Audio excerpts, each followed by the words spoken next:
Evangelho de Lucas, capítulo 14, do versículo 15 ao 24. A parábola da ceia. Os irmãos acharam, amém? Então Lucas 14, de 15 em diante, diz assim: Ao ouvir isso, um dos que estavam à mesa com Jesus disse-lhe: Feliz será aquele que comer no banquete do reino de Deus. Jesus respondeu: Certo homem estava preparando uma grande ceia e convidou muitas pessoas. Na hora de começar, enviou seu servo para dizer aos que haviam sido convidados: Venham, pois tudo já está pronto. Mas eles começaram, um por um, a apresentar desculpas. O primeiro disse: Acabei de comprar uma propriedade e preciso ir vê-la. Por favor, desculpe-me. Outro disse: Acabei de comprar 5 juntas de boi e estou indo experimentá-las. Por favor, me desculpe. Ainda outro disse: Acabo de me casar, por isso não posso ir. O servo voltou e relatou isso ao seu senhor. Então o dono da casa irou-se e ordenou ao seu servo: Vá rapidamente para as ruas e becos da cidade e traga os pobres, os aleijados, os cegos e os mancos. Disse o servo: O que o Senhor ordenou foi feito, e ainda há lugar. Então o Senhor disse ao seu servo: Vá pelos caminhos e valados e obrigue-os a entrar, para que a minha casa fique cheia. Eu lhes digo: nenhum daqueles que foram convidados provará da minha ceia. Amém? Vamos orar. Obrigado, Senhor, pela tua palavra. Que ela realmente venha neste momento entrar em nosso ouvido, mente e coração, para que nós possamos tomar uma posição e que a nossa posição sempre seja, Senhor, de acordo com a tua vontade e o teu querer para as nossas vidas, pois sabemos que isso é sempre melhor. Assim oramos e pedimos isso em nome de Jesus. Amém. Quem está sentado, meu irmão? Eu gostaria de começar essa palavra deixando uma pergunta no ar. Uma pergunta diretamente para você, você não precisa respondê-la em voz alta. A pergunta é: você já se arrependeu de ter desprezado um convite? Você já se arrependeu de ter desprezado um convite? Quando nós lemos essa parábola, é uma palavra que exige talvez um pouquinho mais de conhecimento do contexto e dos momentos em que se passava. Lembrando que, se você olhar lá no começo do capítulo, Jesus, ele chega e está na casa de um fariseu. A Bíblia diz que certo fariseu convidou Jesus para ir comer em sua casa, cear em sua casa. Lembrando que para cear na casa de alguém, você tinha que ter um apreço para aquela pessoa. Os fariseus, e Jesus, a gente sabe a história, nunca se bateram, a não ser talvez no começo, quando Jesus foi um grande expoente, atraía multidões, falava muito bem, até milagres fazia.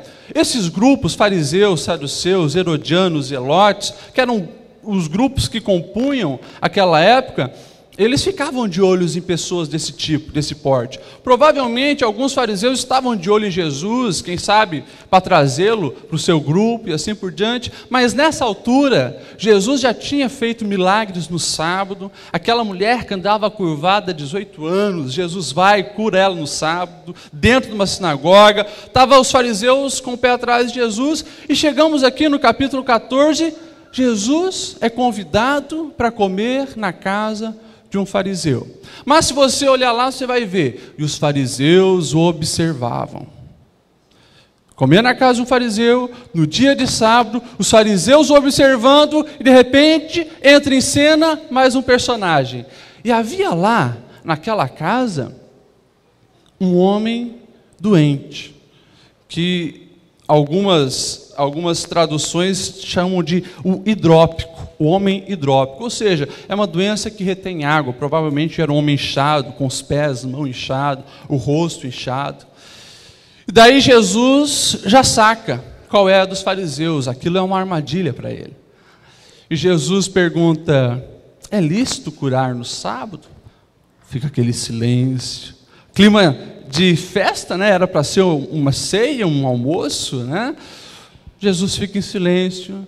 De repente Jesus diz: por acaso, se o filho de vocês, ou até um animal de vocês cair num buraco no sábado, vocês não vão tirar?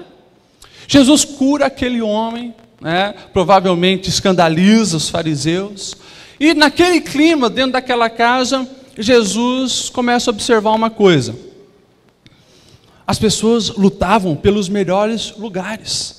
Tinha a mesa, era uma mesa, né, metade dessa, era uma plataforma que ficava no chão, né, em forma de U. As pessoas iam se reclinando ali, e o lugar de honra era sempre do lado do dono da casa, né, da direita, da esquerda. Era a pessoa que mais comia, era a pessoa que sempre recebia primeiro, porque o dono da cerimônia repartia e dava, e todas as pessoas procuravam aquele lugar. Daí Jesus começa a falar algumas coisas, e ele diz: olha, quando vocês chegam no lugar, não procure o lugar de honra, pelo contrário, fique lá no lugar talvez de menos honra possível.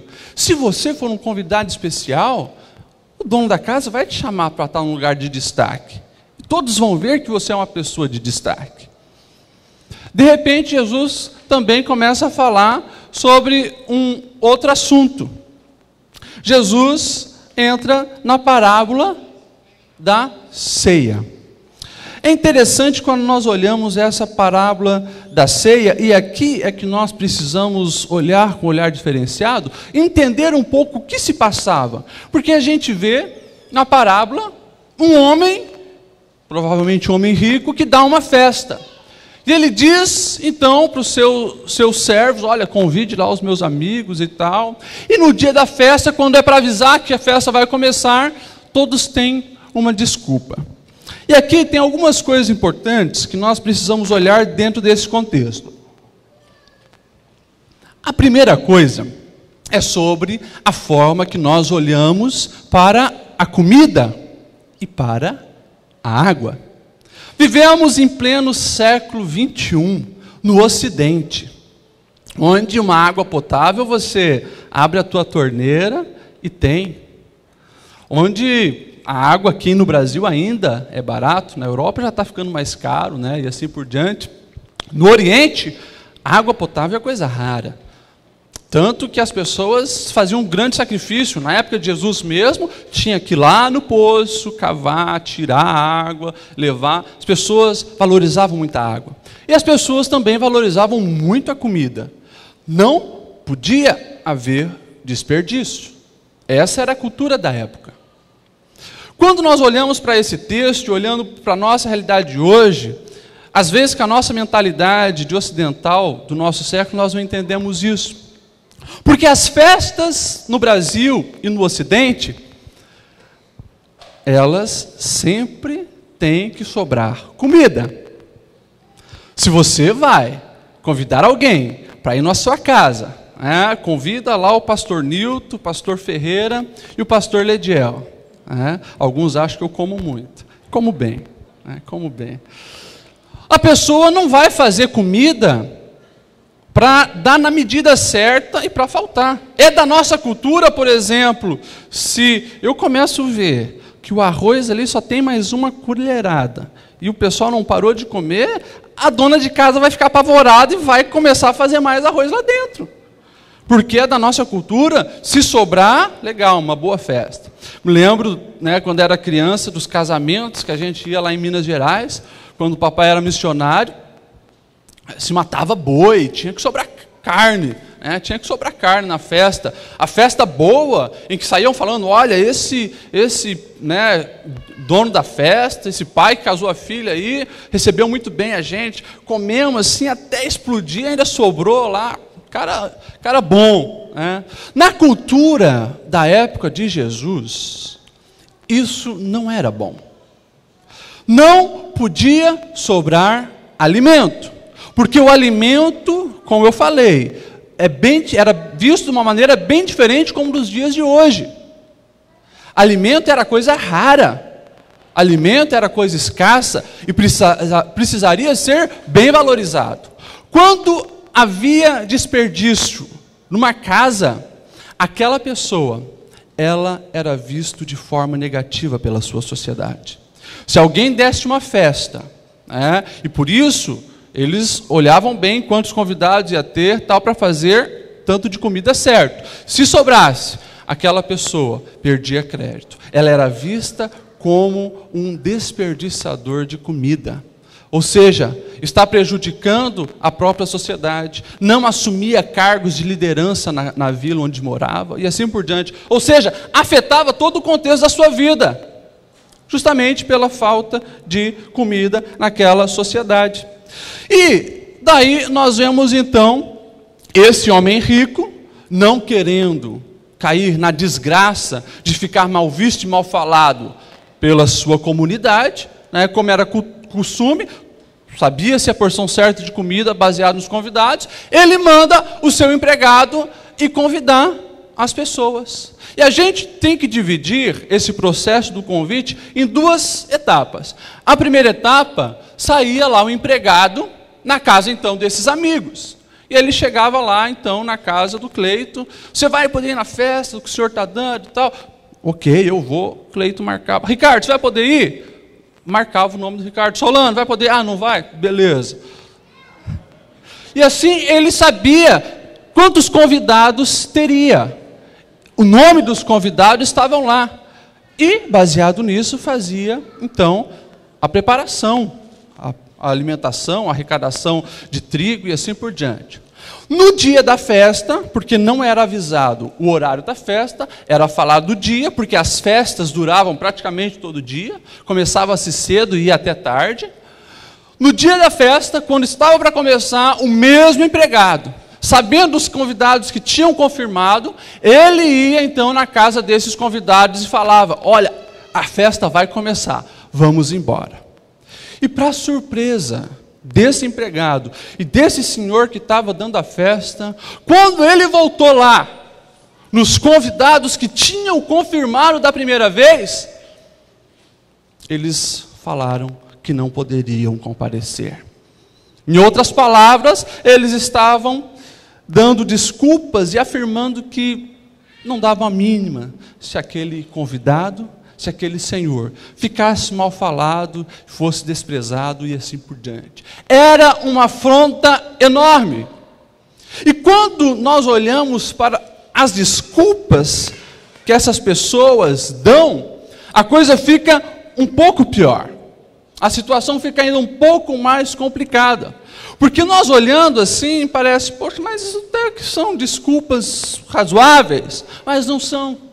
Não são. O primeiro diz: acabei de comprar uma propriedade e preciso ir vê-la. Primeiro que essa desculpa é falha, frouxa, porque uma propriedade não se compra de uma hora para outra. E ele inverte as coisas. Comprei uma propriedade e preciso ir vê-la. Ninguém faz isso. Primeiro se vê a propriedade, se estuda a propriedade e depois compra. Esse não. Comprou para depois ir vê-la. E na época de Jesus, quando se comprava uma propriedade, fazia-se duas coisas muito importantes. Era um processo muito longo. Primeira coisa, olhava e fazia um estudo com as pessoas, com os vizinhos daquela propriedade, para ter a certeza que aquela propriedade pertencia ao fulano de tal que estava me vendendo. Então era feita uma sondagem bem exímia, para ver se era verdade. E a segunda coisa, demorava quase um ano inteiro para se fechar negócio de uma propriedade. Baseado numa sociedade agrícola, as pessoas compravam terreno, compravam propriedades para plantar, para a agricultura. Quem comprava uma propriedade naquela época? Ele primeiro, então, pedia licença num pedaço daquela terra para trabalhar nela durante um ano inteiro, para experimentar todas as estações, para ver se aquela terra era fértil. Então, essa desculpa que esse primeiro dá, não cola, não faz sentido. Mostra que não tem interesse nenhum pela pessoa e nem valoriza a pessoa que estava convidando. A segunda diz assim: acabei de comprar uma junta de bois e preciso experimentá-la. Mais uma vez ele inverte as coisas. Primeiro você experimenta a junta de bois, depois você compra. Ele não. Primeiro ele comprou, para depois experimentar. É como nos nossos dias, alguém vai comprar um carro usado e primeiro compra, paga tudo o carro e depois vai andar com o carro para ver se está em boas condições. Isso não existe. Era algo que não colava também naquela época. E o terceiro diz: acabei de me casar. Mais uma vez aqui, essa talvez é uma desculpa, né, que a gente olha, não, mas poxa, o cara casou, né? Mas o casamento, ele era um processo também longo e demorado. Não era de uma hora para outra que se casava. O casamento naquela época, a festa demorava dias.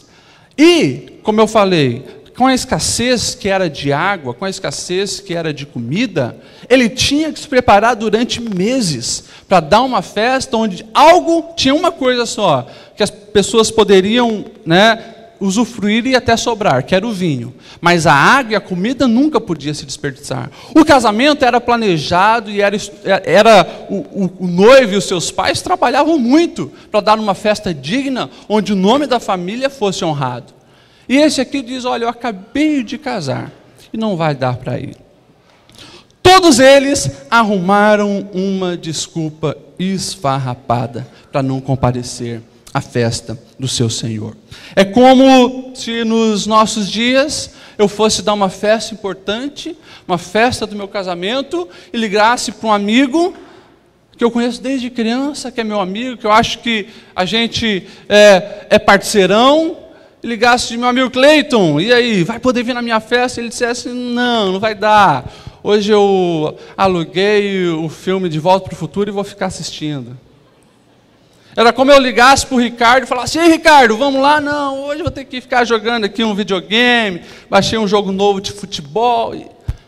São desculpas esfarrapadas, e para a gente entender o que era aquilo soado nos ouvidos do Senhor que convidou, eu estou fazendo essas ilustrações. E para a gente também entender o porquê que esse Senhor ficou tão irado e tão desapontado com essa situação. E daí, a gente se pergunta, olhando então para essa parábola, com uma compreensão um pouco melhor sobre ela: aonde eu me encontro nessa parábola? Aonde você se encontra nessa parábola? De primeiro momento, a gente poderia já matar a charada aqui. Bom, Jesus estava falando para os fariseus, se consideravam a nata dos judeus. Jesus estava dizendo o que é lógico para a gente hoje. Ele convidou os judeus para a festa, os judeus recusaram, não reconheceram que Jesus era o Filho de Deus. Então, ele manda chamar os gentios, que somos nós, para entrarmos para essas bodas, para entrarmos para essa festa e celebrar com ele. Certo? É uma interpretação correta e era, com certeza, uma das coisas que Jesus queria dizer nessa época, nesse momento. Nós somos e nos encaixamos perfeitamente nos pobres, nos coxos, nos moribundos que estavam perdidos sem chance alguma de ter a vida eterna, até que a mensagem do Evangelho chegou para nós. Mas hoje, com uma igreja estabilizada, 2000 anos de história, eu consigo enxergar que muitos de nós se encaixamos também naqueles convidados que recusam participar da festa do seu Senhor. Eu não preciso ir muito longe. A gente pode olhar para a nossa própria vida. Eu olho para a minha vida, você olha para a sua. Quando nós aplicamos essa verdade para a nossa vida, sobre o convite para participar da festa do Senhor? Será que nós estamos realmente entrando nessa festa?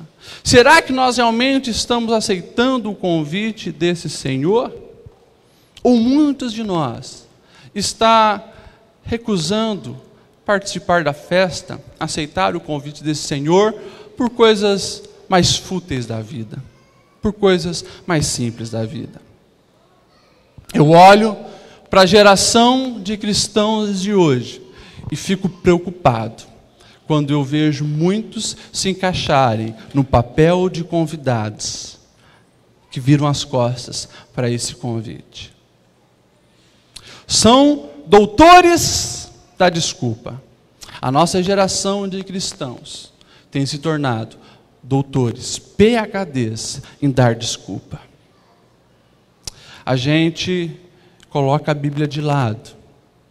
Não lemos a Bíblia porque estamos lendo um outro livro. Estamos lendo 50 Tons de Cinzas, que é mais importante. Abrimos mão da Bíblia para Harry Potter, né, adolescentes, jovens. Abrimos mão de momentos com Deus para estarmos assistindo o Big Brother. Nós sempre temos uma desculpa. Senhor, muito corrido no dia. Senhor, eu preciso estudar na faculdade. Senhor, eu preciso disso, eu preciso daquilo, eu preciso daquele outro. Quando nós olhamos para a nossa vida, eu penso que às vezes nos encaixamos nesses convidados que se tornaram peritos em dar desculpas. Deus, Ele nos oferece e nos ofereceu o maior banquete de todos. Deus nos ofereceu o banquete Jesus Cristo. E Ele disse: eu sou o pão da vida. Aquele que come de mim jamais terá sede, jamais terá fome. Aquele que bebe de mim, que só a água da vida, jamais terá sede. O banquete foi nos oferecido. E quando nós olhamos para as igrejas hoje, nós vemos tantas pessoas correndo atrás de sobra no lixo, para suprir o vazio que está dentro de si. Isso é uma recusa ao convite para a festa que o Senhor nos oferece. Eu assisti, há um tempo atrás, um pedaço de um filme, nem consegui ver o filme inteiro. O filme se chamava Sim, Senhor. Sim, Senhor. Um cara que leu um livro e decidiu nunca dizer não para nenhum convite que aparecesse.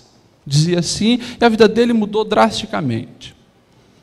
É uma posição muito drástica, e a própria Bíblia diz: é momento de dizer sim, é momento de dizer não. Você precisa aprender a dizer não para muitas coisas. Agora, a grande verdade é, quando eu consigo ver Jesus como o banquete, e o Pai como o Senhor que oferece esse banquete, eu jamais posso recusá-lo.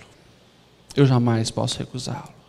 E eu lembro, para a gente começar a caminhar para o final dessa mensagem, a recusa não é verbal. Todos eles falaram que estariam lá. Todos eles falaram que participariam da festa que o Senhor estava dando. Mas na hora do vamos ver, na hora de botar isso em prática, eles recuaram, eles desanimaram. Irmãos e irmãs, dizer que é cristão nos dias de hoje é muito fácil.